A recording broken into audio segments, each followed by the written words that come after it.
9월 20일 아침 저희들에게 주시는 하나님 말씀은 에스더 2장 1절로 11절까지 말씀입니다. 말씀을 함께 봉독하겠습니다. 그 후에 아하수에로 왕의 노가 그침에 와스디와 그가 행한 일과 그에 대하여 내린 조서를 생각하거늘 왕의 측근 신하들이 아뢰되 왕은 왕을 위하여 아리따운 처녀들을 구하게 하시되 전국 각 지방의 관리를 명령하여 아리따운 처녀를 다 도성수산으로 모아 후궁으로 들려 궁녀를 주관하는 넷이 해계의 손에 맡겨 그 몸을 정결하게 하는 물품을 주게 하시고 왕의 눈에 아름다운 처녀를 와스디 대신 왕후로 삼으소서 하니 왕이 그 말을 좋게 여겨 그대로 행하니라.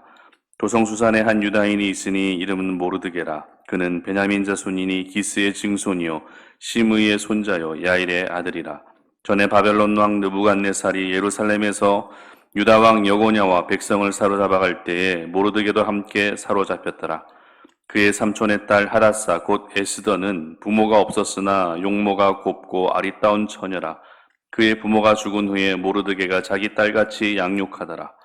왕의 조서와 명령이 반포됨에 처녀들이 도성수산에 많이 모여 헤게의 수하에 나아갈 때 에스더도 왕궁으로 이끌려가서 궁녀를 주관하는 헤게의 수하에 속하니 헤게가 이 처녀를 좋게 보고 은혜를 베풀어 몸을 정결하게 할 물품과 일용품을 곧 주며 또 왕궁에서 의뢰주는 7 궁녀를 주고 에스더와 그 궁녀들을 후궁 아름다운 처소로 옮기더라. 에스더가 자기의 민족과 종족을 말하지 아니하니 이는 모르드게가 명령하여 말하지 말라 하였습니다. 모르드게가 날마다 후궁 뜰 앞으로 왕래하며 에스더의 안부와 어떻게 될지를 알고자 하였더라. 아멘. 남겨진 자에게도 하나님은 일하신다라는 제목으로 말씀 전합니다. 오늘부터 저희들은 에스더 말씀을 묵상하게 되는데요. 성경의 배열 순서는 에스라, 느헤미야, 에스더 이런 순서이지만 시간 순서대로 보게 되면 에스라, 에스더, 느헤미야의 순서가 맞습니다. 에스더서는 스룹바벨의 1차 귀환이 있고 나서 그리고 에스라의 2차 귀환, 이 중간에 있었던 사건을 기록하고 있습니다. 에스라의 배경이 되는 상황은 우리가 이미 살펴본 것처럼 포로로 귀환해서 예루살렘 땅에서 무너진 성전을 다시 건축하고 말씀으로 영적 대각성 운동을 일으키는 것이라면 에스더서의 배경이 되는 것은 포로로 귀환하지 않고 여전히 바사 제국에 남아 있었던 유대인들을 하나님께서 돌봐주시고 지켜주시는 그런 사건을 기록합니다. 특별히 에스더서에 등장하고 있는 이 바사 제국의 아하수에로 왕은 흔히 역사에서 크세르크세스 1세라는 이름으로 알려져 있습니다. 여러분, 이 크세르크세스가 어떤 왕인지 혹시 알고 계십니까? 2006년에 개봉해서 뭇 여성들의 마음을 굉장히 설레게 했던 영화가 한 편 있습니다. 어떤 영화인가 하면 300이라고 하는 영화입니다. 숫자로 300입니다. 거기에 등장하는 300명의 스파르타 용사들이 모두 근육질 남성으로 등장하고 있기 때문에 많은 여성들이 가슴을 설레게 했던 것이죠. 이 영화는 스파르타의 레오니다스 왕과 300명의 용사가 페르시아의 100만 대군과 맞서 싸우다가 장렬하게 전사하게 되는 그런 사건을 보여주고 있습니다. 이때 페르시아의 100만 대군을 이끌고 직접 출전했던 왕이 바로 크세르크세스, 즉 아하수에로 왕입니다. 그리고 오늘 본문은 아하수에로의 원래 왕후였던 와스디가 아하수에로 왕의 말을 업신여기게 되자 이 와스디 왕후를 폐위시켜 버립니다. 그리고 다시 새로운 왕후를 뽑는 과정을 기록하고 있습니다. 그런데 여기서 저희들이 주목해야 할 부분이 몇 가지 있는데요. 먼저 에스더 1장에 기록된 내용입니다. 아하수에로 왕이 바사 제국의 영화로움들을 고위 관리들에게 보여주고 또 자랑하기 위해서 잔치자리를 베풀고 있을 때 뜬금없이 왕후 와스디의 미모를 이 관리들에게 자랑하려고 했다는 것입니다. 1장 11절의 말씀 보시면 왕후 와스디를 청하여 왕후의 관을 정제하고 왕 앞으로 나아오게 하여 그의 아리따움을 뭇 백성과 지방관들에게 보이게 하라 하니 이는 왕후의 용모가 보기에 좋음이라. 이처럼 아하수에로 왕은 와스디 왕후를 모인 모든 신하들에게 자랑하려고 했다는 것입니다. 그러나 와스디 왕후는 어떻게 합니까?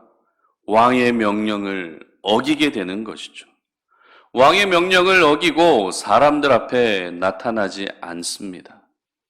이에 화가 난 아하수에로 왕은 신하들의 이야기를 듣고 결국 와스디를 폐위하게 되었다는 것입니다. 그리고 우리가 또 주목해야 할 부분은 당시 고대 사회에서 왕후를 뽑을 때는 반드시 귀족의 가문에서 뽑는 것이 전통입니다. 그러나 오늘 보면 3절 보시기 바랍니다. 전국 각 지방의 관리를 명령하여 아리따운 처녀를 다 도성수산으로 모아 후궁으로 들여 궁녀를 주관하는 내시 해계의 손에 맡겨 그 몸을 정결하게 하는 물품을 주게 하시고. 자, 어떤 방식으로 와스디 왕후를 대신할 새로운 왕후를 뽑고 있습니까? 귀족의 가문이 아니었습니다. 전국 각 지방에 명령을 내려서 전국에서 왕후가 될 후보자를 모았다는 것입니다. 또한 이 새로운 왕후의 기준을 무엇으로 또 정하고 있습니까? 바로 용모로 정하고 있었다는 것입니다. 얼마나 예쁜지의 여부로 정하고 있었다는 것입니다. 여러분, 에스더서의 배경이 되고 있는 지금의 이 모든 상황들은 사실 말도 안 되는 상황입니다. 잘 있던 왕후가 갑자기 폐위되어 버리고 대신 새로운 왕후를 뽑을 때에도 전통을 깨뜨린 채 신분에 상관없이 용모라고 하는 그 한 가지 기준만으로 뽑고 있는 이 상황은 상식적으로 이해가 되지 않는 상황입니다. 그렇다면 저희들은 이 모든 상황을 어떻게 받아들여야 하는 것일까요? 바사 제국의 전통과 형식과 절차가 모두 무시된 채 오늘의 이 모든 일들이 진행되고 있는 이 상황을 저희들은 어떻게 받아들여야 하는 것일까요? 그것은 바로 하나님의 일하심인 줄 믿으시기를 바랍니다. 지금 1차 귀환을 통해서 4만 명이 넘는 많은 사람들이 먼저 예루살렘으로 돌아왔습니다. 그러나 아직 바사 제국에는 여전히 많은 유대인들이 남아 있었겠죠. 아무리 관용 정책을 통해서 유대인들을 귀환시켰다 할지라도 남아있는 유대인들의 신분은 무엇입니까? 여전히 포로의 신분이라는 것입니다. 여러분도 알고 계시는 것처럼 포로는 자유가 없습니다. 행동 하나하나가 통제를 받을 수밖에 없는 것이 바로 포로의 삶이라는 것이죠. 그렇기 때문에 그들은 마음 놓고 예배를 드릴 수도 없었고 마음 놓고 하나님을 찬양할 수도 없는 그런 삶을 계속 살 수밖에 없었습니다. 그러나 그들이 누구입니까? 그들도 역시 하나님이 사랑하시는 백성들이라는 것입니다. 이미 포로로 귀환한 백성들만 하나님의 백성이 아니라 여전히 바사 제국에 남아있는 그들도 역시 하나님이 사랑하시는 백성들이라는 것입니다. 무슨 말입니까? 하나님은 포로로 귀환해서 백성들이 성전을 다시 짓도록 도와주시기도 하시지만 남아있는 백성들을 말도 안 되는 상황으로 만들어 가시면서까지 반드시 지켜주시고 그들을 위해 일해 주신다는 것입니다. 에스더에 대한 성경의 기록을 보게 되면 7절을 보시면 이렇게 기록하는데요. 그의 삼촌의 딸 하다사 곧 에스더는 부모가 없었으나 용모가 곱고 아리따운 처녀라. 그의 부모가 죽은 후에 모르드게가 자기 딸같이 양육하였더라. 아멘. 에스더는 포로의 신분이었을 뿐만 아니라 부모도 없는 고아였습니다. 내놓을 것이라고는 용모 하나밖에 없었습니다. 그러나 아무리 용모가 빼어나고 용모가 출중하다 할지라도 그 신분이 포로였고 고아였기 때문에 그 아름다운 용모가 다른 관리들에게 보여질 수 있는 가능성은 거의 희박했습니다. 여러분 혹시 길거리 캐스팅이라고 들어보셨습니까? 길거리 캐스팅이라고 하는 것은 지나가다가 우연히 엔터테인먼트 대표나 관계자들에게 그 외모가 보여지게 되면서 캐스팅되는 것을 말합니다. 외모로 치면 대한민국 최고라 할 수 있는 정우성, 장동건, 현빈, 손예진, 김태희 이런 배우들이 모두 길거리 캐스팅된 사람들입니다. 그런데 만약 그들이 아무리 빼어난 용모를 가지고 있어도 엔터테인먼트 관계자들을 만나지 못했다면 결코 이렇게 두각을 나타내기는 어려웠을 것입니다. 에스더 역시 아무리 용모가 아름다워도 국면을 주관하는 넷이 헤게의 눈에 들어오지 않았다면 아하수에로의 왕후가 되는 것은 불가능했을 것입니다. 그러나 오늘 본문 9절을 보시기 바랍니다. 헤게가 이 처녀를 좋게 보고 은혜를 베풀어 몸을 정결하게 할 물품과 일용품을 곧 주며 또 왕궁에서 의뢰주는 7 궁녀를 주고 에스더와 그 궁녀들을 후궁 아름다운 처소로 옮기더라 이렇게 기록하죠. 전국 각지에서 내노라 하는 모든 미인들 중에서도 에스더는 특별히 책임자인 헤게의 눈에 들어왔다는 것입니다. 여러분 이것이 바로 하나님의 일하심인 것입니다. 배경도 없습니다. 가족도 없습니다. 그러나 하나님이 일하시면 그 인생이 역전되는 것입니다. 하나님이 일하시게 되면 쓰임받게 되는 것입니다. 이처럼 우리 하나님께서는 최전방에서 성전을 재건하고 있는 백성들을 위해서도 일하시지만 후방에 남겨진 자리에서 묵묵히 믿음을 지키며 살아가는 남겨진 자들을 위해서도 변함없이 일하시는 하나님이신 것입니다. 그러므로 지금 내가 어떤 중요한 역할을 하지 못하고 있다고 해서 실망할 필요가 전혀 없습니다. 나는 사람들에게서도 소외되고 일터에서도 소외되고 교회에서도 소외된 것 같아서 늘 자괴감에 빠져 있다면 그럴 필요가 없다는 것입니다. 비록 내가 남겨진 자의 인생이라 할지라도 오늘도 변함없이 하나님을 신뢰하고 하나님을 의지하고 나아간다면 우리 하나님께서는 남겨진 자를 위해서 반드시 일하여 주시는 것입니다. 성전을 다시 짓는 영광스러운 현장에만 있어야 하는 것이 전부가 아닙니다. 성전을 짓는 그 모습이 사람들에게 보여지는 그 자리에만 있는 것이 전부가 아니라는 것입니다.